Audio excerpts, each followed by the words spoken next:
আসসালামু আলাইকুম। আপনারা সবাই কেমন আছেন? আশা করি আল্লাহর রহমতে অনেক ভালো আছেন। আমি আবার চলে এসেছি নতুন একটা রেসিপি নিয়ে। আমার আজকের রেসিপি হচ্ছে সীতাভোগ। আশা করি এই রেসিপিটা আপনাদের কাছে অনেক সুন্দর লাগবে। চলুন রেসিপিটা শুরু করা যাক। প্রথমেই নিয়েছি 1 কাপের মতন বাসমতি চাল। এই বাসমতি চালটাকে পানি দিয়ে 2 বার ভালো করে ধুয়ে নিচ্ছি।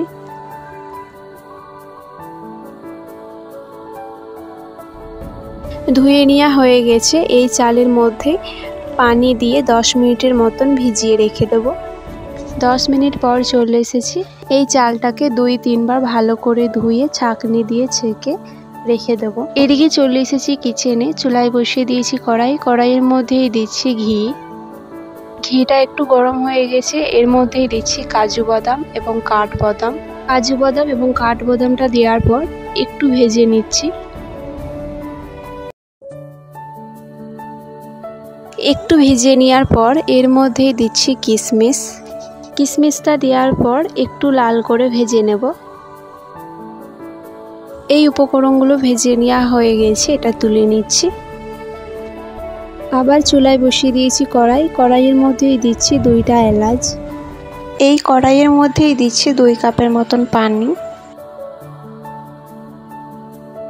পানিটা দেওয়ার পর এর মধ্যেই দিচ্ছি জাফরান এবং ফুড কালার। জাফরান এবং ফুড কালারটা দেওয়ার পর ভালো করে মিক্স করে নিচ্ছি।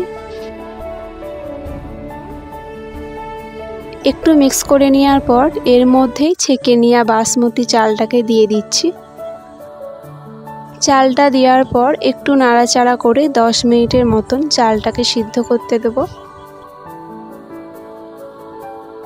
10 মিনিট পর চলে এসেছি। চালটা অনেকটাই সিদ্ধ হয়ে গেছে।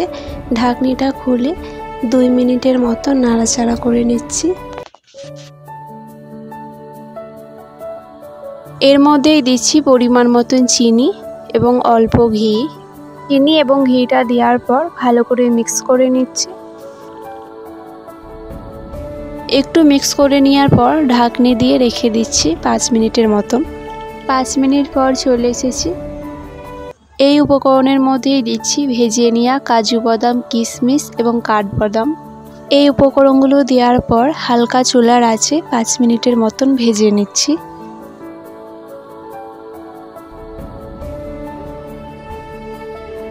5 মিনিট পর চলে এসেছি এবং এটাকে আমি চুলায় থেকে নামিয়ে নিচ্ছি। চুলায় থেকে নামিয়ে নেওয়ার পর আবার 5 মিনিটের মতন ঢাকনি দিয়ে রেখে দিচ্ছি। 5 মিনিট পর চলে এসেছি এবং এই সীতাভোগটা অন্য একটা প্লেটের মধ্যে ঢেলে নিচ্ছি।